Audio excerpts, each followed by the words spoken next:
Hey everyone, in this video I'll show you the latest working method in 2025 to permanently delete your Facebook account. Let's jump right in. First, open the Facebook app on your phone, then here, tap the menu icon. Scroll down and tap Settings and Privacy. Then, select Settings. Now under the Account Center, tap it. Then go to Personal Details. Then tap Account Ownership and Control. Then select Deactivation or Deletion. Choose the Facebook account that you want to delete. Now, delete account and tap Continue. Facebook will show you information about what happens when you delete your account.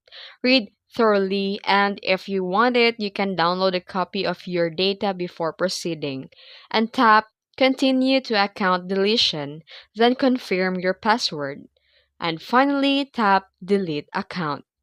And that's it. Your Facebook account is now scheduled to permanent deletion.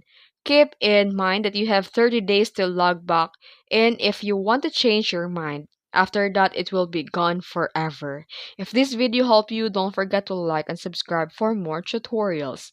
Thanks for watching.